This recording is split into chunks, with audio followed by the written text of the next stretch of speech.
Alrighty friends, welcome back to a new game from the GSL. Today we have Solar in the bottom right spawning as our blue Zerg player versus the one and only Gumiho up top left over here. Red Terran as he's... Jesus, good lord. I feel like literally every single Terran game in the TVZ matchup that I've been casting starts with either a proxy 3 racks or two Reapers, 2 Barracks Reaper, proxy Barracks Reaper, triple Barracks Reaper. It's like, it's an absolute cheese fest at the moment in this matchup. Like the win rate of these builders is so ridiculously high. Now Solar is one of the players that's actually relatively good against them, I feel like. Solar is someone that feels comfortable against this most of the time. We'll see how he's going to respond to this. He's opening up with the worst possible build order, but that doesn't necessarily mean that it's over. This is the worst possible build order, but it's the standard one. So it's not weird to see this build order being played here. Okay, that's what I'm trying to say. And if you open up with like a pool first, that's obviously fantastic if you're Solar in this case, or even if you open up with like a 15 hatch into 15 pool. Like these type of like new school openers that are just really good against a lot of the early game shenanigans that Terrans and Protoss players have been doing. But that's not what Solar is doing. Solar decided to open up with a standard hatchery first, into gas, into spawning pool. Now it's on Gumiho to make something happen. Double SCV as well as Marine make their way across. This does get spotted here by Solar, who immediately pulls the trigger and says, "Hey mate, now I know something about you." That's a single Marine, and I have a crap ton of drones. Good individual drone micro so far. He pulled back one of the weaker ones to try and attack this SCV. That is not quite working out. Can we get a surround on any of these Marines? No, not quite. I think 2 drones have fallen so far. Make that 3, make that 4, and make that 5, I think, over here. Oh my god, 5, 6, 7. Yeah, this is chaos. This is drama. This is awful. I almost feel like that Gumiho can just straight up transition out of this. At the point that we're currently at, Bunker is going to get salvaged here as Marines start moving across the map once more. Yeah, this is going to be command center territory, though. Like, it's one of these weird situations in which I don't think either player really knows who is ahead or who is behind. It is so hard to call this type of stuff as well, right? Queen stayed alive. We still have continuous Marine production. It's going to be double gas before that CC. Okay. Do I dig it? I don't know if I do. More Marines are in production, delaying that command center even further, as Solar has spotted the lack of a CC on the low ground. Now, that doesn't mean there isn't a CC on the high ground. Don't forget, StarCraft 2 is a game of imperfect information. That means that there could be a CC over here, there could be a CC over here, there could be 2 CCs going up in the main base right now, all of gasless, while more Marines are being produced. This could also be an SCV pool. Solar legitimately just has no clue as to what is going on. There's a lot of cash in the bank currently as well for Gumiho, as the command center does end up going down in that natural location. And I think this is going to actually empower Solar a little bit. He sees this and says to himself, hey, that is a fairly late command center. I have a natural hatchery done already. I'm feeling good about my position, cancels the second spine, and probably wants to be moving in towards that third base type of situation right now. Wants the drone up, and then kind of take it from there. The next attack, the next plan, or the next move that Gumiho here is going to make will come out of a factory. It's not going to be a Marine move. It just isn't. And Solar knows that, and Gumiho knows it. There's going to be something happening with this factory that is going to, you know, put pressure on the opponent. Whether that's going to be medevacs or just trying to get into Hellions as fast as possible, or even getting perhaps a Cyclone or a tank is also a possibility, of course. Third CC here, or sorry, third hatchery is on the way. Third CC is also on the way, by the way. It's being built here on the edge. Solar is not aware of that, and that's one of the reasons why 2 and proxy 3 racks are so good, is because it's so easy to deny scouting afterwards, because you're always left, you know, you're always left with a couple of Marines that can kill overlords at a very high pace, which makes it a risky endeavor to go in with these overlords and try and get some scouting information. Now, tech labs and reactors here are being built. Actually, this is 2 reactors, 1 tech lab. Thought that was going to be the other way around. It's going to be Banshee or Raven. I think this is Banshee, though. No, it's, yeah, okay. Cloak start. tech lab here on this factory. I'm not so sure what that is all about, but curious to see how he's going to use that. So this turns into an orbital. 42 workers for solar. As this is a weird situation that we're finding ourselves in. Solar is completely in the dark, but take a look at what solar sees, right? Reactor, tech lab over here. Do you really expect there to be a cloak banshee at this point? I don't think you do. You're thinking of a marine push as the next first real attack. You know, maybe with stim, maybe with combat. It's going to be a lot of marines because there's 2 reactors here pumping out units at a high pace. So I think the main focus is going to be on getting Banes out. That is what we're seeing. We're seeing these extra gases as well.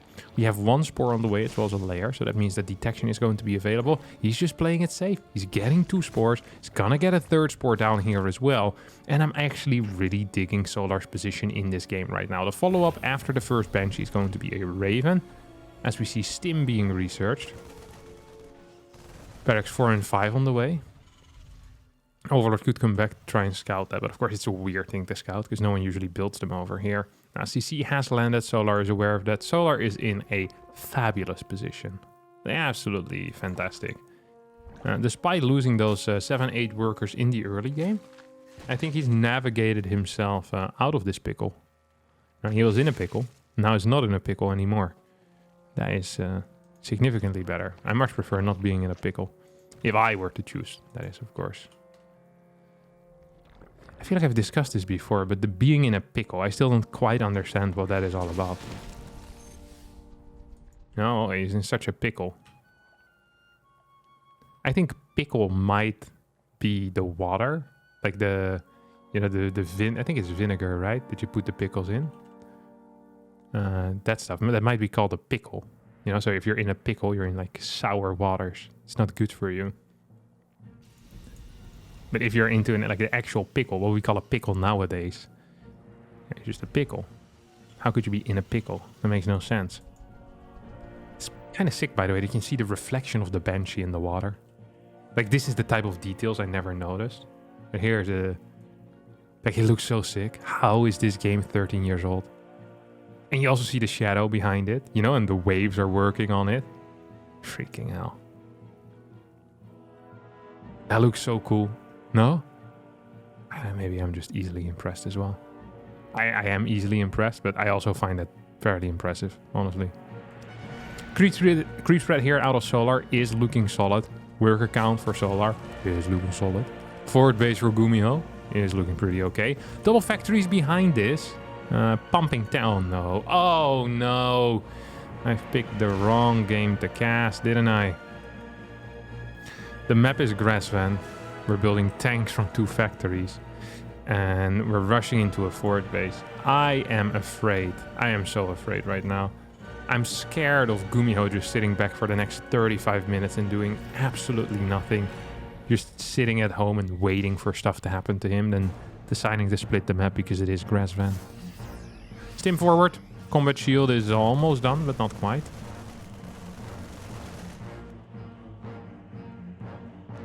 We're not gonna take it. No, we're not gonna take it. Not sure who's winning this. Feels like Gumiho is actually not in a bad spot either. Solar's been just building units consistently. He's just now trying to drone up again, going in infestation pit. Really needs to start 2-2, by the way. Has the cash available, just isn't starting it. Fort base going to be taken on the left side rather than in the middle, which is, I think, the more common base. This is a nice position for a tank. You can also drop a tank in here, I believe. That's a freaking crazy spot as well. Puff, puff. Shooting at stuff again and again and again and again. Sensor tower in the very edge here between the 2 depots. There's a nice V-shaped wall as well. Not really a V. Maybe if you tilt your head a bit to the right. 90 degrees. Close your eyes a little bit. And in between your eyelashes. Kind of looks like a V. You really have to try hard though for that. Alright, Fort base turning into a planetary as we're going into minutes 10. And that means that for the past 7 minutes, the only interaction has been this Banshee sneezing in the direction of the Zerg. Now we have 4 medevacs with Marines as well as a Raven, which will hopefully clear 2.5 tumors. Oh, there we get a forward stim. It's going to kill. Well, no, just 2 tumors. Not that half. Just 2. Solar, of course, known for the Hydraling Bane composition in general. Likes to stay on that forever. Banshee in some trouble. As our DreamHack runner-up has pretty much forced a late game here by doing nothing and building tanks. You love to see it. It's a nice tank positions, but I mean, this isn't exactly rocket science either. Loving this little CC wall as well. Oh, here come the tank shots. I don't think Solar can go in here pre-Viper. Solar might be thinking differently though. He has somewhat of a setup. He's getting his lurker then right now. 2 more hatcheries as well. And I think if you're Solar in this case, you really should start thinking of already expanding towards this base. Maybe even trying to expand towards this base. Like you have complete map control. Try mining as many minerals as you can right now. Try mining as much gas as you can as well. Like, it's nice that you're still fully mining from your natural, but does that really have the priority at this point in the game in which your opponent is just sitting back and doing literally nothing? No, of course not. Like, it's the neutral bases, the bases that might be taken by either player here, or the bases that are supposed to belong to the Terran. Like this bottom run, as long as this 6th isn't up, this 7th also isn't free. This is an interesting fight here. If Solar really wants to take it, I don't think you can do that. The tank positions here are simply way, way too good. This is non-viable, I think. There's so many tanks. Where are the Marines, though? Wait, where's the Marines? Oh, they're on the main base. This is freaking 32 Marines here that weren't... What are we watching? 12 minutes of no action, straight into a base trade. Adrenal Glance most likely is going to get cancelled. Spawning pools being taken out here as well. 50 new links are still in production. These Marines are having an absolute blast over here. Burrows on the way. Are there still Banes in this army? There's 10. Look at this position, though. No Banes to break this either. This was a great fight for Gumiho. This really was. It's going to be forced to pick up. It's going to end up losing 1 more medevac for free. This bad boy will survive, and that is important. That is good. These 2 command centers, what are they going to do? Well, not a whole lot. This command center over here is being added in. That's so many tanks at home, though. There's 14 tanks, 2 more in production. Ghosts are being added in at this point as well. We finally got our action. As Solar bursted his opponent's bubble of safety. Oh my god, that's a lot of mules. Let's take a look at that income over here. 3,600 for Solar, for 2,100 on the side of Gumiho. And now the mules start returning minerals, and it immediately peaks to 35, 36, 37. Look at that go. Look at it go. 44, 45. That is an increase of almost 2k there. That is pretty crazy. That is pretty crazy indeed. Freaking mules. So many orbitals. More on the way as well. So we already have 6 with 1 more morphing as we speak. Another CC as well being constructed. And as long as Solar isn't taking any of these bases that Gumiho truly cares about, I don't think Gumiho will do anything. I think he's just going to sit back, relax, take it slow. There's a tank line that goes back very, very far. It's really, really far. Now, Planetary does get taken out, but overall trades have still been favorable here for Gumiho. And the plan that Solar uses, generally in his game, is that he just wants to keep breaking you again and again and again. It's like, hey, I'm going to have a bigger bank. I'm going to have more gas, going to have more minerals. I'm going to throw crap at you, and I want to trade. Not cost efficiently, but I want it to be, you know, it obviously somewhat efficient. Ideally, he trades cost efficient, but that's not going to be the case. He just wants to deny bases, make sure that the Terran lowers its income. And then eventually, when the Terran can't max out anymore, that's when you deal the defining blow, and boom, you win the game. So, just a really high-paced playing style with constant Hydraling Bane being thrown in there. I'd love to see some Vipers once again. Okay, they went back into the main base. Nidus Network going down over here on the 3rd. Is there tanks in position? There's 2, but that's not a whole lot. Nidus is going to go down in the main as well. Gumiho not quite ready for it. As this Ghost is now moving in position. We'll try to go for a snipe on this Overseer, I think. Gumiho knows what's up. Yeah. There we go. Tank is there. Vikings moving in too. Lurkers popping out right now. And we'll clear a turret and a half here. Nice little engagement, but nothing game-changing in my mind. What was that? Solar wants to defend this. Okay. Interesting. Two Vipers still flying around, trying to have a blast, as this Lurker has kind of broken this defensive setup over here. The beauty of the Viper is also that you can pull some of these tanks forward, especially if turrets aren't in front of it. Here comes another attack. Oh, no blinding clouds yet in this fight. This base is going to end up dying. And no! Wow. What a blunder out of Solar, completely misjudging that fight. Solar loses like 6k there, while Gumiho only loses 2k. That was not the type of fight that Solar wants. Does have another army set up right now. Solar is probably trying to eye this bottom side base, looking to get a denial there. And continuously deny this as well. It's going to be freaking huge. Mine out this base ASAP, get the gases going. In general, Solar really needs some extra gas. There comes a bunch of links. The problem is just that these Vipers can't get in position for good blinding clouds, good abducts, parasitic bomb. Like, it's not going to really be possible either. This Lurker is an absolute beast, by the way. The topside base now is being taken. I feel like this base should have been taken a long time ago. So hard to attack for the Terran until they have these forward tank positions, until they have these forward, basically everything. Viking Raven spots everything up here. Is there still Lurkers in? Yep, there's still Lurkers in here. You now have a Nidus network on the bottom side, so Solar is still going to be playing around with these Lurkers. This bad boy gets cleaned up. Oh my god. Scientists gonna find that in a couple of million years. I'm real confused. Tanks sieging up.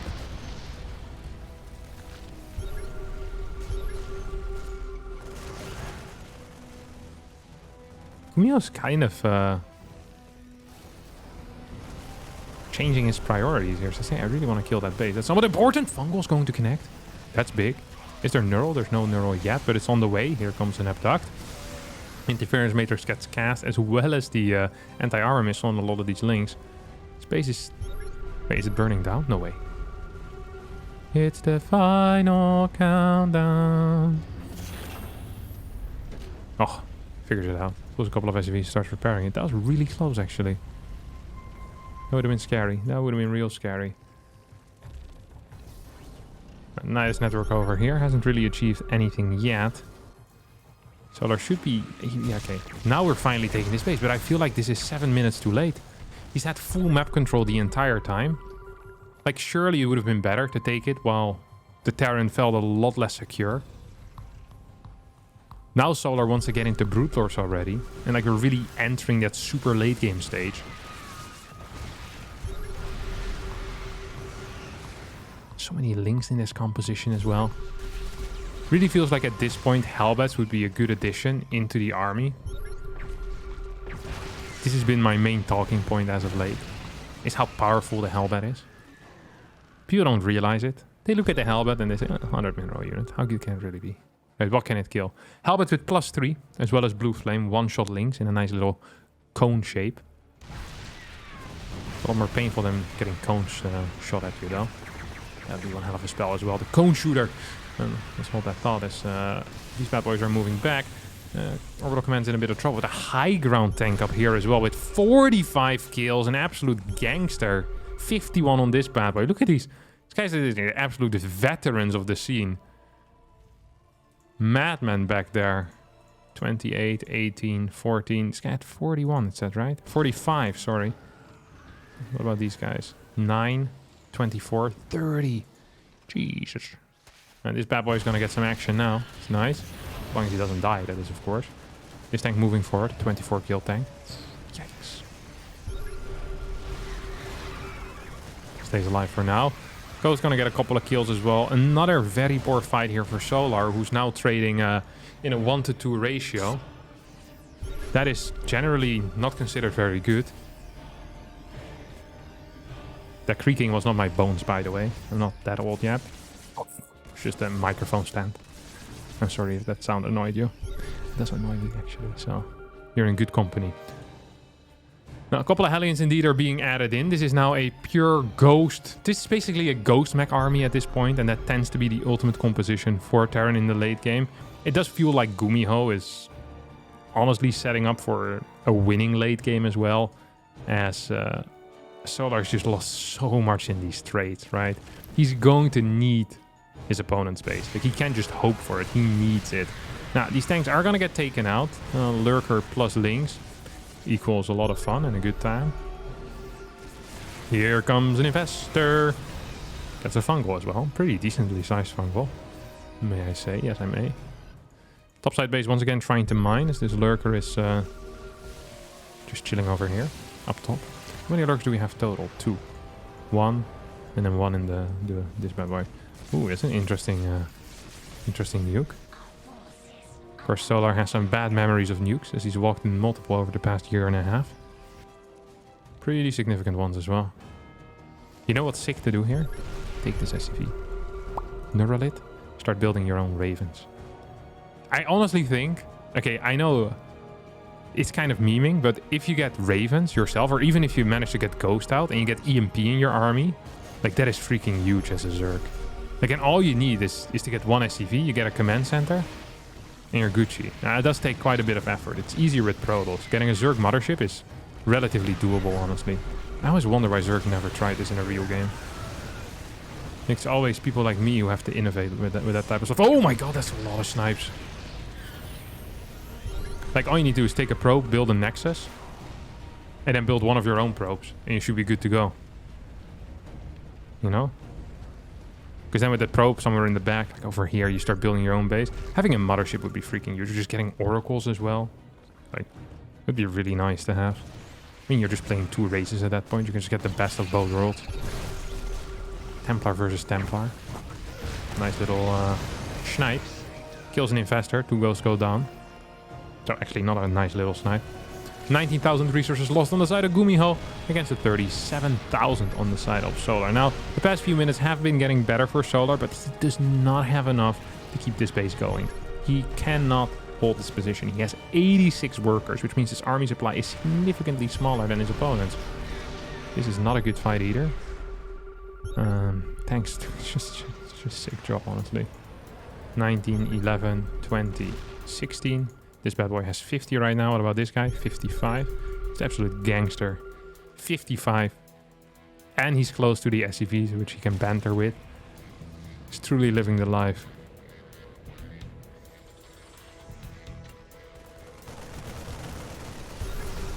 Nuke. Nuke, nuke, nuke, nuke, nuke, nuke, nuke, nuke, nuke, nuke.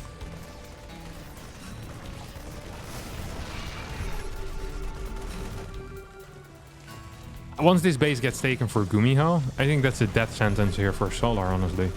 I don't see a way in which... Ooh, actually, this is a large army. I really think Solar needs to lower his drone count, though. Like, his army is very large, but it could be significantly bigger. Like, another 30, 40 supply being added in would be huge. It would be massive. And it's not like he's mining from so many bases right now, you know? Like, do you really need the 81 workers? Uh-oh. He's looking for a kill. Oh, here comes the kamikaze medevac. Is going to get 1 EMP. Beautiful move. This is the Gumiho classic. These stores are getting completely blinding clouded, but at the same time, these broodlords are just getting sniped down by the ghost. Let's pull open our resources lost tab. That was about an even trade, it feels like. Maybe slightly better there for Gumiho, but at the same time, bottom side base is being taken out. Just kind of shows that, imagine what would have happened if Solar had like 30 more. 30 more supply. Another thing you can do about this, by the way, I know this sounds stupid, is because, I mean, infestors don't clump as much as Templar, but what I would do against this type of play is you just keep some of your Templar in a prism. Now, you can just keep a couple of infestors in Overlords. Because in Overlords, like in Dropper Lords, they can't actually get EMP. This is the next level that Zerg players haven't figured out yet. Once again, innovation always comes from the Protoss players. It's a bad fight here for Solars. That single hell that shoots once, kills 5 links. Like, well, that one great. And really one great. This base is not going to... No, it's not gonna die. 5 Hydras, 2 little damage output. Get rid of your drones, mate. Come on, you have 80. Oversaturation. Undersaturation. Undersaturation. Perfect saturation. Nothing saturation. Perfect saturation. Actually, it's mining a fair amount still. Maybe it's fine. Maybe he needs the cash. But you're never gonna get good fights. Like, the only way Solar is winning is by taking superior fights. You've lost the mining war. Like, it's going to be even, and so far your trades have been worse. So you need one good fight, you need it quickly, and then you need to win the game straight after. Basically, you need to deny bases with a massive army, though. Like, there's no there's no high mining anymore. Like, oh, whoa, whoa, whoa, whoa, whoa. Can we get a fungal? That was a good fungal. That was a really good fungal. Single infestors being sent forward here. Another one coming in. Why is there no neurals? I don't know. Blinding Cloud is going to connect, though. This was an insane fight. He lost 2 supply. Solar lost no supply at all. Oh, my God. He's owning this fight. Despite being down in army supply, he doesn't give a crap. Gumiho does not have the micro that he needs. Just standing in those blinding clouds again and again and again. Here comes a big fungal once more. EMP's trying to connect with the rest. Oh, one more fungal is going to hit, and that cancels these snipes every single time. That's what makes it such a huge deal. Yes, you're not really killing it because the medevacs are healing at such a high pace, but here we go. Another fungal is going to hit. Ghosts are going down. EMP's trying to connect. There's no more fungals left remaining as 2 abducts go down. 1 medevac, 1 Thor. And that was an absolutely fantastic fight here for Solar, taking out that bottom side base, denying the gas mining of his opponent, as he also has denied this top side and is trying to take it once more. Solar, oi, oi, oi, oi, oi, that is just beautiful. Such beautiful play here out of the Zerg play. I did not think it was going to be possible with a significantly smaller army than his opponent. Now, it's not over yet. There's still an army here. Look at the army value. Usually this is super favored here for Zerg. But in this case, it's actually completely fine for Terran. 7,400 minerals, 5,050 gas.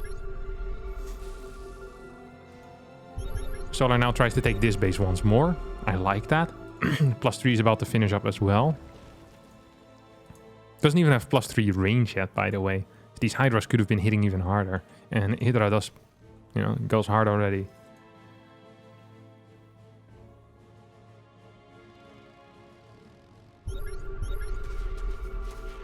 Hellion run by. Gonna turn into Hellbats, perhaps. Still could do something. Look at that.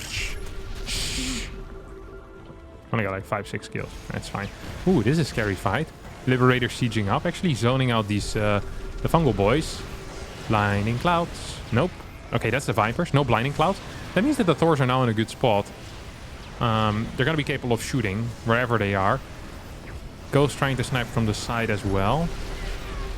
Spore goes down. Dip's definitely helping out. Oh, what? He accidentally lifted all of his ghosts and I accidentally moved the camera. 2 people making mistakes in rapid succession. Ooh, what? Surely that's the most useless thing to neural. He's gonna turn it around. Oh, maybe not.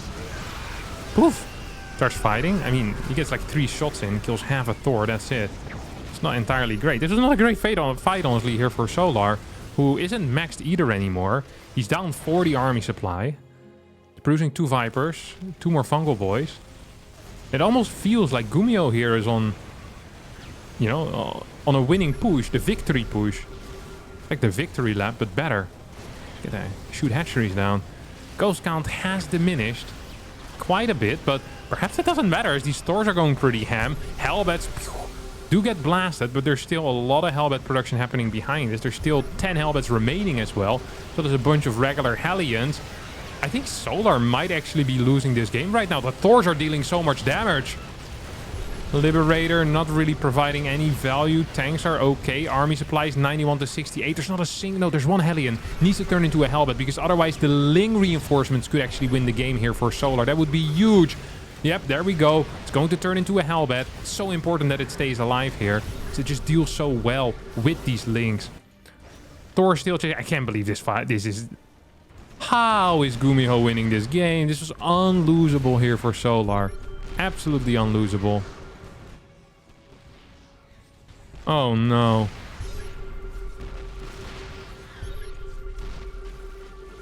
Orbital Command's gonna get taken out here by these Kuropters. Poof! Solar's actually being outmined. I have no clue how that is possible. Because he hasn't been mining in a while. Gumiho, that is. Gumiho still is just on 6 bases. Corruptor's now going to take out this planetary. So GG. That's it. That is absolutely it. And like clockwork, my neighbor starts drilling again at the end of this game. He also had enough. Was listening in on what I was talking about. So, man, that game sounds interesting. Can't wait for that one to come online. Well, it's your lucky day, neighbor. As Gumiho manages to win this. See, I really didn't think Gumiho still had it in him. Freaking Solar was mining from here. This was not a good fight, was it? It was this fight. It really was this fight. That was absolutely not necessary here. I don't think so. Like taking out these 2 liberators as well, I think too much attention went there. He should have just been trickling in infestors one by one like he was doing earlier. That went so freaking well. Now 2 infestors were tied up in garbage. Like, these liberators tried killing a Thor, failed, and then belonged to Gumiho again. It's much better to have 2 more fungals, I think. And from here on out, it felt pretty over. Alright. Well, that's going to be it for me today. Thanks all so much for watching. I hope you enjoyed. If you did, don't forget to like button, subscribe to the channel. Hopefully I'll see all of you next time for a new video. Thanks so much for watching, and bye-bye.